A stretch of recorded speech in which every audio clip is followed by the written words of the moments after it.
Welcome to the Gay Buddhist Forum, where teachers from all schools of Buddhism offer their perspectives on the Dharma and its application in modern times, especially for LGBTQI audiences. These talks are offered freely to the world and made possible by appreciative listeners. If you would like to support our efforts to share the Dharma with underserved audiences, please visit gaybuddhist.org. There you can donate, find a list of upcoming speakers, or enjoy many hundreds of these recorded talks dating back to 1996. Okay, most people are kind of back in the bathroom. Good morning. For those who came during the sit, welcome. So we like to start by going around and saying our names, staying acquainted with one another, get to know one another. I want to encourage, because we don't always see each other all the time, and know each other at varying levels of ways, encourage that you share also your preferred personal pronoun. So my name is David, go with he or him. I'm Sal, he, him. Grisha, he, him. Christian, he, him. Rich, he, him. Kay, he, him. Richard, he, him. My name is Michael, he, him. I'm George, he, him, they. Ron, he, him. I'm Pavel. What is Ethan? My name is Harley, he, him. I'm David, whatever you're comfortable with. I'm Larry. I'm Mike. I'm Jack. My name is Mark, he, him. My name is Stephen. My name is Paul. My name is Ricardo. My name is Bob. I'm Suzanne, she, they. I'm John, he, him. I'm Brad. I'm Michael. I'm Hal, him, he. My name is Brad. Daniel, he, him. My name is Joe. Jay. Don. Mark.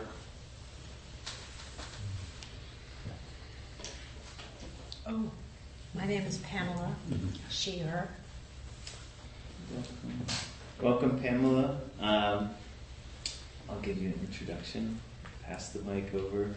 Pamela's been practicing in the Zen and Theravada traditions for over 25 years, which has included several years of Zen monastic training, and now leads a sitting group at SF Insight and teaches classes, workshops, and retreats internationally, and has a website called An Appropriate Response, of which she's a founder and lead coach. Is that correct?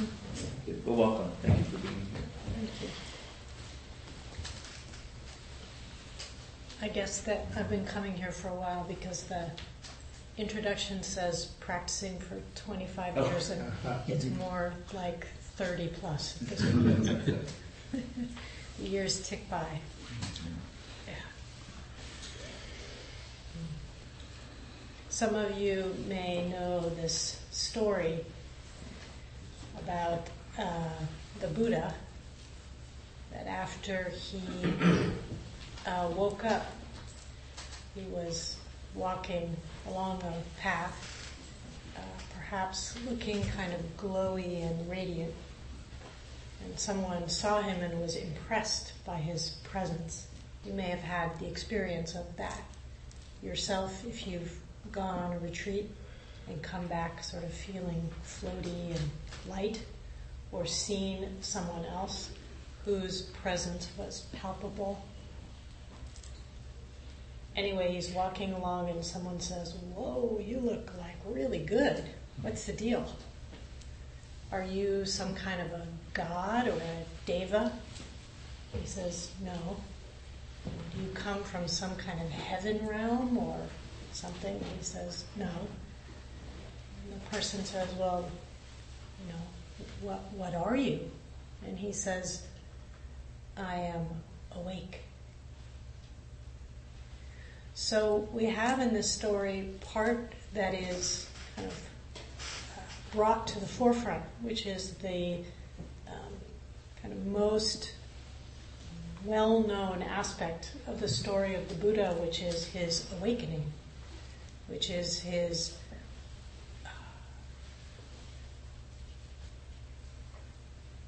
leaning into the deep and potent and vast potential that sits in all of us. And it's that which has come down over 2,600 years as the teaching itself, which many of us may be drawn to. But there's a less obvious piece of this story that I think is worth bringing to our attention, which is that the Buddha is also saying that he's not a god or a deva. He's not some kind of transcendent being. He is, like us, a human being. And it strikes me on this sort of bizarre, hallmarky holiday called Mother's Day that there's something worth noticing. That the human, the fleshy, the part of the story of the Buddha, which is perhaps less told, less reflected about his humanity, about his humanness, about the fact that, like all of us, he had a mother. He was part and parcel of the miracle of birth and the mystery of death. So I thought it might be useful to give voice to some of this story that is less known, less told.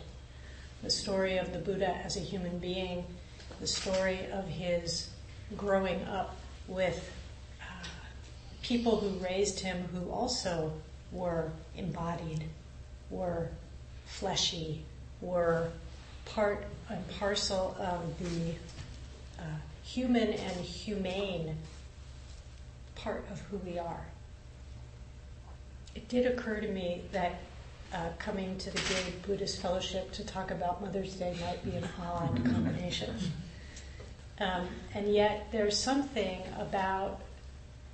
that everyone here knows, I'm making that as an assumption, about not being part of the voice of the, what's it called, the dominant culture, right? And this was very much true in the time of the Buddha and since, that the voices of the Buddha's mother, the voices of the Buddhist nuns who were part of the Sangha were not heard. And I'm pretty sure it comes from the AIDS movement, this piece of silence equals death.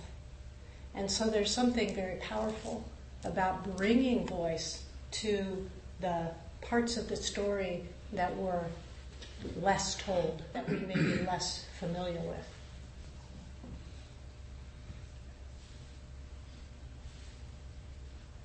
So what we know in a historical truth is that the Gautama Siddhartha was born about 2,600 years ago in northern India, and he was born into a wealthy family. Sometimes it's said that his father was the king. That's a little bit of a stretch, more like the head clansman. And the head clansman, Sudana, had two wives. And the Buddha's mother, who's sometimes called Queen Maya or Maya, had trouble getting pregnant. She went many, many years in kind of the distress of wanting to have a child and not being able to. And then she had a dream that came to her of a white elephant with 6 tusks. And somehow in that dream she understood that this was a sign. And they brought her dream to the kind of local seer, and he confirmed, yes, this meant that she was pregnant. And so it was a joyous occasion, this life coming forth from her. And as was often true at the time, and still true in many cases now, we know that the Buddha's mother, Maya, died very shortly in complications of giving birth. And so we have this miracle of birth and the mystery of death all coming together in the life of this young boy, young man. And there are some accounts of the young Buddha, not the ones that are more the kind of the Buddha as a god, but the Buddha as a human being, that describe him as a very, some accounts describe him as kind of moody. He was a deeply sensitive and reflective young man. And perhaps this had to do with the fact that he lost his mother at a very young age. So he was raised by the king's second wife, or the head clansman's second wife, Pajapati, who was Maya's sister. Both of these women were married to the head guy.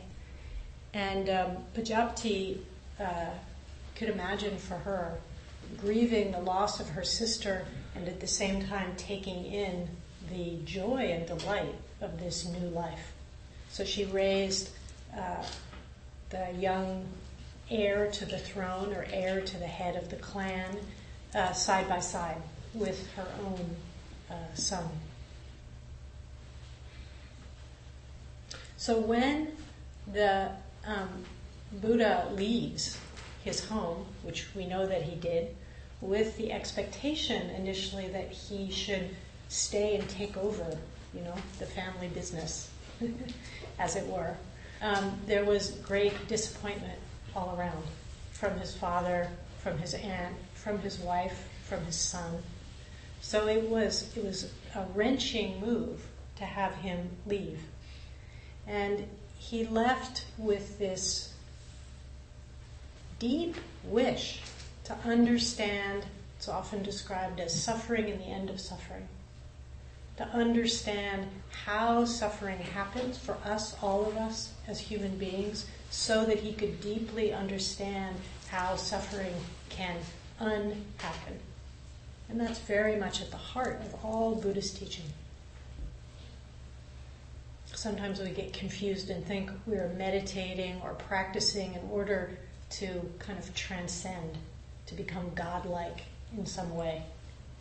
But really, the practice for us, as it came through the story of the life of the Buddha, is to deeply come home to being right here, in our own flesh, in our own being, with our own often difficult or painful history, just as the Buddha had. And so the story unfolds that the Buddha went out, and then people were, like the first story, people were kind of wowed by his presence, his glow, his teaching, and he began to gather more and more followers around him. His teaching was an upstart teaching. It didn't fit the convention of what was being done, what was the conventional or traditional kind of religion or practice at the time. And he was really did some radical things. Primary amongst them was that he had a sangha, a community in which everyone was invited. So there was a very kind of strict and sharp class system in the culture that he was born into. And he opened his community to everyone. So it didn't matter what class you were from, you could join the Buddha's Sangha. With the exception of women. And I'm struck by the going around with gender pronouns, because in this culture, then as now, there was a sharp line of misogyny that was built into the culture, and how much more true that would be if women were excluded for anyone who was transgender, who was gender fluid, who was... So, again, there can be for any of us an understanding of what it's like to be in an unseen, unheard, unrecognized, often oppressed class of being human as the result of our what we're born into and our choices as we move through the world. So in this way we can identify, even if we don't share all of the particular details, we can identify with this story as a radical social experiment, as it were. Social experiment meaning going against the stream. It's often said that the Buddha's teaching went against the stream of the culture of his time. So there's this half historical and half mythical story about how after the Buddha left and went and established his Sangha, his aunt, Pajapati, goes and asks him to please allow women into the Sangha. And it's said that 3 times he tells her no. And historically, I think this is an important point, there's been some argument that the way the story has come down over time couldn't possibly have really happened because of the Buddha's attendant, Ananda, plays a key role in the story. So it's said that Pajapati comes and asks and is told no. And she comes again and asks and is told no. And the 3rd time she gathers 500, which means not literally 500, but a lot of women with her, and they all go. And they travel miles and miles. They shave their heads. They wear ragged robes.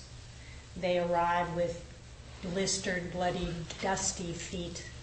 And they sit outside I don't know if they were literally walls, but the sort of confines of where the monks are staying, and basically are wailing because they want to be invited in. And so Ananda plays this key kind of ally role, which any of us can play in our lives depending on where we are and who we can support in regard to this not being seen, not being heard, not being met in the dominant culture that is. And so Ananda comes out and he hears all these women wailing, and he says, "What's going on?" And they say, "We want to be part of the Sangha." And so he goes and has a dialogue with the Buddha and says, how can you not let them in? What's the problem? Isn't it the case that you were raised by Pajapati, that you suckled at her breast, that you owe her your life? And he says, yes, but I can't let them in. And then he keeps questioning the Buddha, and it's an interesting story because it's described that Ananda is not, the sharpest tool in the shed. He's kind of this friendly, bumbling guy. But in this case, he finds his voice and he keeps pushing. And he says to the Buddha, well, isn't it true that everyone, men, women, anybody in between, has an equal opportunity to be awakened, to be enlightened? And the Buddha says, yeah, it's true. And that gets him. So Ananda kind of pins him in a corner and forces him through questioning to agree to allow the women to join the Sangha. And again, there's some historical description that says it's not really possible that Ananda was there, etc., etc. But I think this is a key piece, that there's factual history, how things unfolded in fact, and there's kind of an archetypal or mythical history. And which one is true? they're both true. They point to different kinds of truth. That the history, the particulars, the details, and the dates, like for each of us, points to the very personal, intimate, familial, historical history that we each carry. But there's another truth, which is a more universal, archetypal, mythological truth, that even if the particulars aren't accurate, the fact that this story has been passed down and repeated over thousands of years tells us something about ourselves as human beings. That there's a story of overcoming difficulty. There's a story of giving voice to something that has been, or someone who has been, unheard and unseen. There are these archetypal roles of oppressed and allied and powerful. And these play out over and over again in our lives. Not necessarily, well actually yes, often necessarily in our personal lives, but also as our collective life as human beings. So there's something important here about the integration and understanding of this human part of the story, of appreciating the body, of appreciating the body of the earth, and of appreciating that our practice itself is not always about facts and being linear and getting from here to there. But there's something else here that is pointed to in a sense of not knowing, of mystery, of there's a beautiful figure, archetypal figure in the Buddhist tradition that's kind of the complement to Maya and Prajapati, who is referred to as Prajnaparamita. Prajnaparamita was not a real person, but she is a figure who is described as the mother of all Buddhas. And she represents this kind of archetypal source, the source from which everything comes. And that source is, to bring in other language that is also not so much part of the dominant culture, she is darkness. Not darkness in the way our familiar language often refers to in a negative way. Even the language that we use around Buddhist teaching and, say, enlightenment is the light is good and the dark is not so good. This is the opposite. This is the dark, mysterious source that gives birth to everything. It's pointing us toward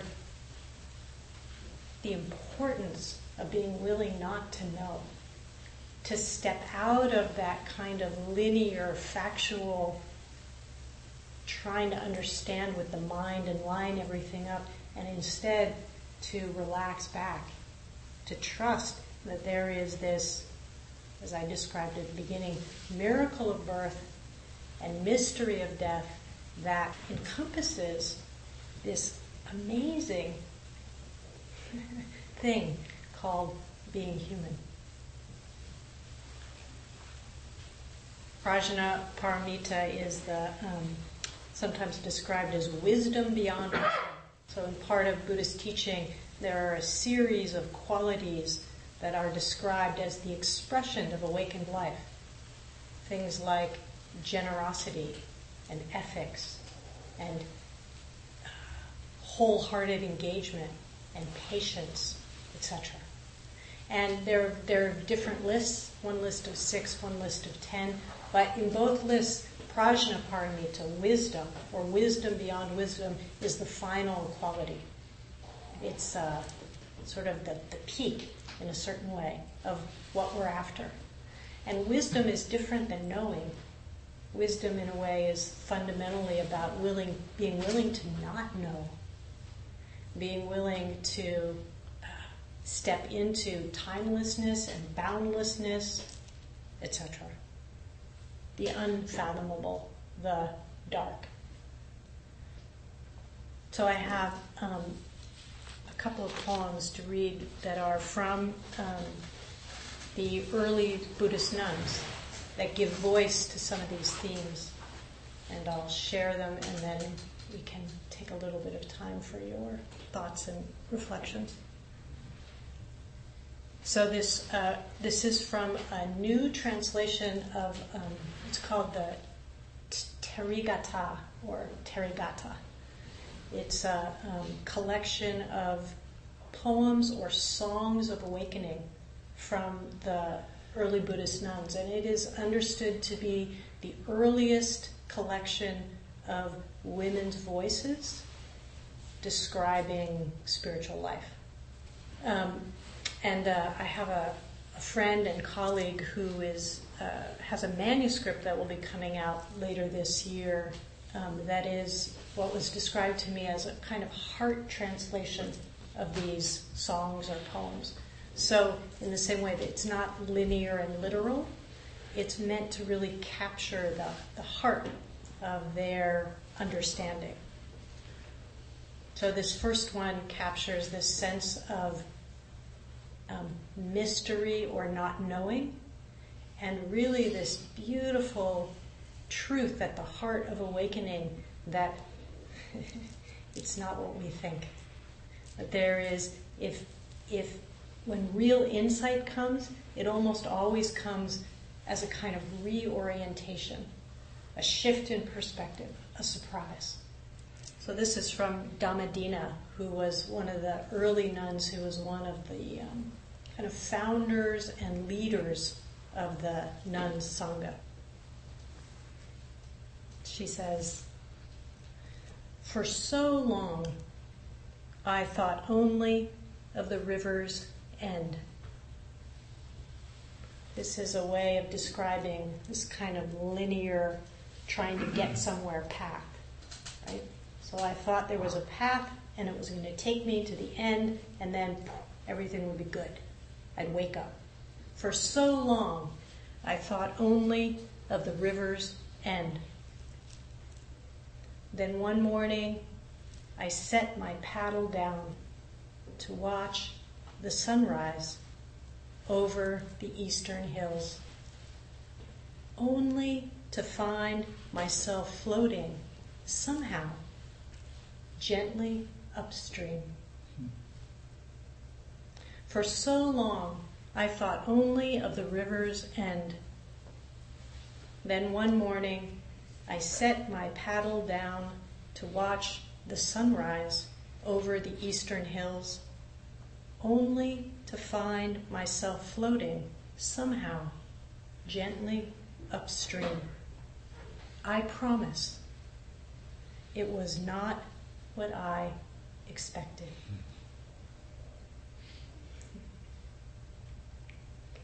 So this shift in orientation is at the heart of the path of awakening. This willingness to step out of our familiar, habitual ways of engaging, ways of thinking, ways of being, and to be able to, I think of it as like you relax back and you let the river carry you. And you discover, sometimes it's described as the laugh of the Buddha, that it was not what you had expected. You thought you were going this way, but in fact there was something else entirely that comes to be. And one more, this speaks to this kind of reorientation around light and dark. This is from Punya, one of the other nuns. She says, "Fill yourself with the Dharma, and when you are as full as the full moon, burst open. Make the dark night shine." Fill yourself with the Dharma. when you are as full as the full moon, burst open. Make the dark night shine. I love this because so often we think of, or in our more familiar language, we use darkness as something scary, as something to be overcome. We're going to shine a light in the dark in order to bring light. But this is different. We're shining a light in order to allow the darkness itself to come forward, to be able to love and embrace the unknown, the mystery, the source. The full moon in Buddhist iconography is often a symbol of enlightenment. And so the enlightenment is meant to shine light on darkness, not to get rid of darkness, but to bring it into our awareness as something that we can celebrate, as something that is beautiful in itself. This darkness, this mystery, this unknown, this, again, miracle of the fact that we're here at all, these fleshy bodies, and the mystery of the fact that we won't be here forever.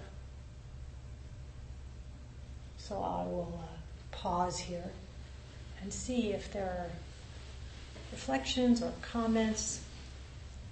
It's a sort of unusual Mother's Day talk.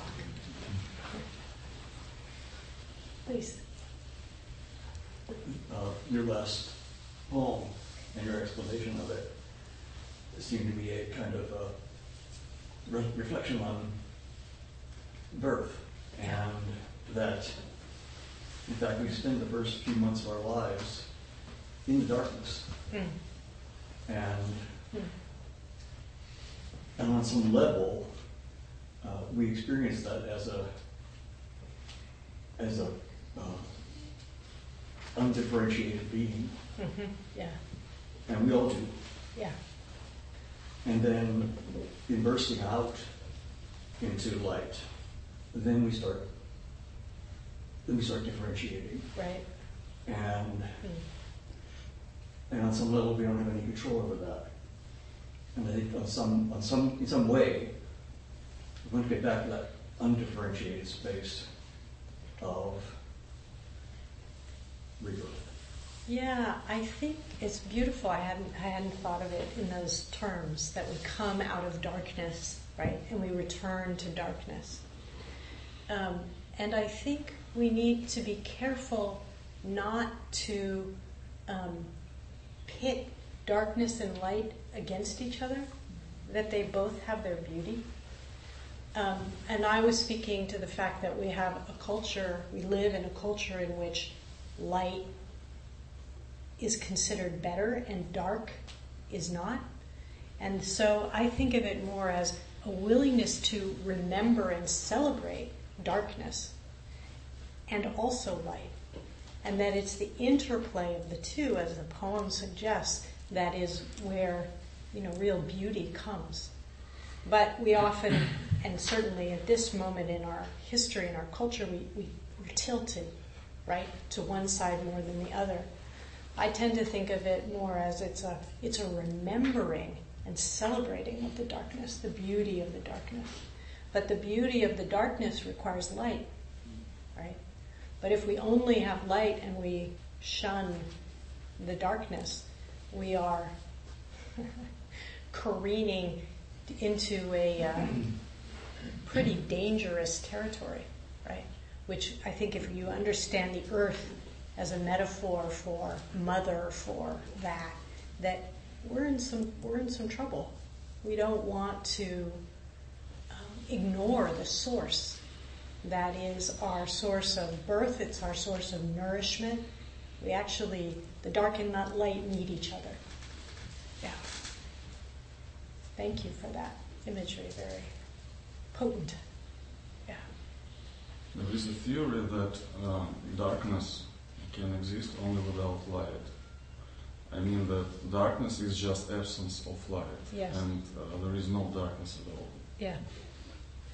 So this I like is this theory. What do you think? yeah, this is suggesting that the light is needed not to get rid of the darkness, but to see the darkness, and that the darkness holds its own beauty, its own mystery, its own magic, as it were. But can they coexist? I think they always coexist. I mean, if we think about the truth of how things are, darkness and light are in a dance together. So it may be theoretically that darkness can't exist if there's any light, but if you think about the night sky, right? Stars or the moon, in fact, what are they illuminating? They're illuminating the dark. Beautiful. Yeah. So we are, how did I say it? We have these really binary minds that want things to be this or that.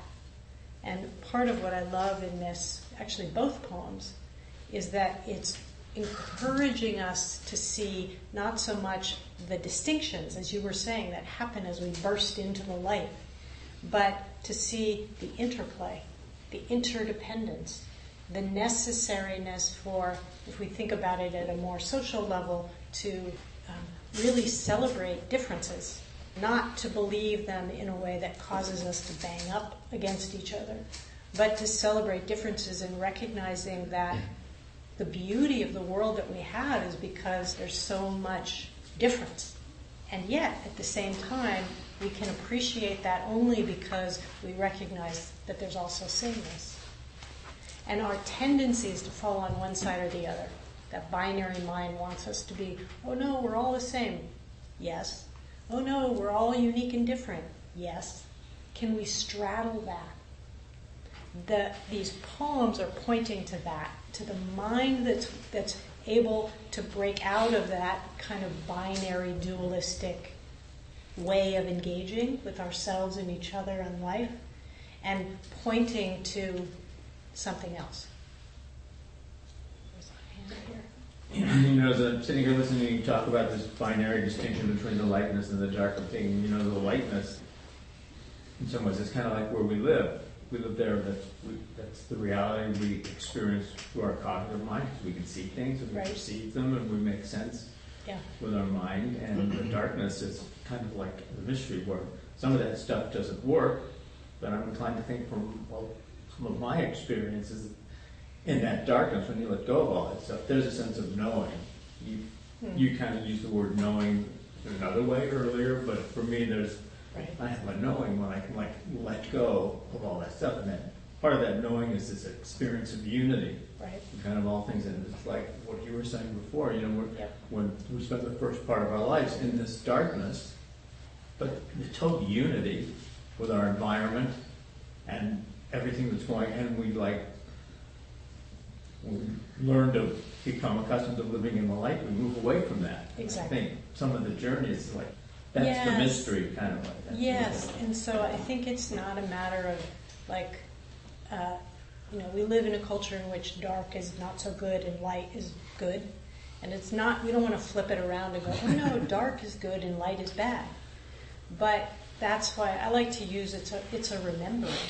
Because the darkness, that mystery, is the source from which everything comes. And if we get cut off from that, which, if we look around the world today, we might argue we, as a culture, as a people, are deeply cut off from that source. We get into a lot of trouble. And so what does it take to remember? To remember literally means to make whole again. Put the parts together. Re is again and member is parts. So we remember the darkness, the beauty of the darkness as the source from which everything comes. Then we can appreciate the whole of it. Yeah. Should we stop? Yeah. Questions? Thank you very much, Pamela. Are there any other announcements? Any announcements, please? I'm your host. My name is Don. There'll be some snacks out here. There'll be hot water for tea. I'll come around with the Dana bowl. People sometimes gather at around 12:30 to go to breakfast, lunch. I think that's it. I have an announcement. The book group is meeting again June 3rd, first Sunday of the month. We're reading Larry Yang's book, Awakening Together, which is really topical of Pamela's talk, I think. Just the first half, so it's not a huge commitment. We're going to go over it for 2 months.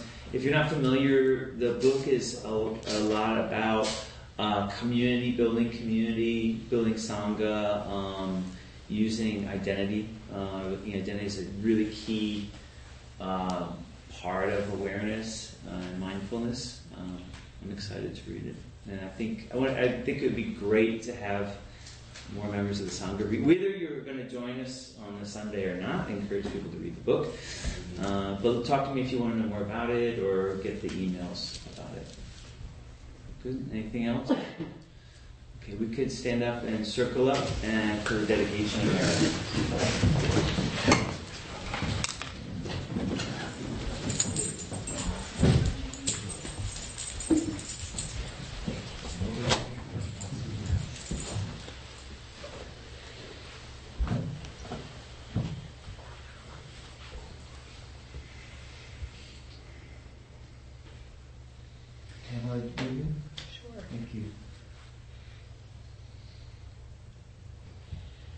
Taking a moment to feel the support of the ground, the earth beneath you.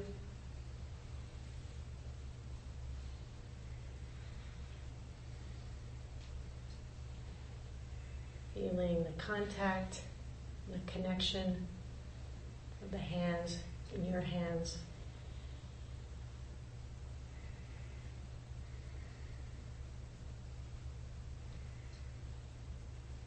Feeling the magic and mystery of the breath in the body.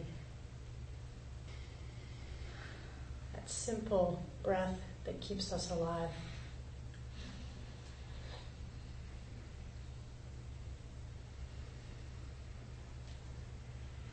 And taking a moment to reflect on the goodness, the merit, the benefit of our coming together this morning, this Mother's Day morning, to share in words and in silence, and offering, opening our hands, our hearts, and generously sending out, extending out any insight, any warmth, any sense of connection or belonging or curiosity or wisdom, kindness that may have been seeded in you today. Sending that out to the many, many beings all across our wide, aching world. By the power and truth of our practice together, may we together with all beings awaken and be free.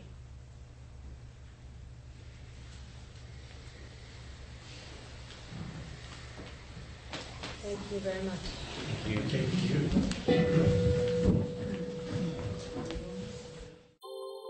Thank you for listening to the Gay Buddhist Forum. If you would like to hear several new talks per month and be notified of upcoming speakers so you can participate live, please subscribe to this podcast, like us on Facebook, and join our mailing list by visiting gaybuddhist.org.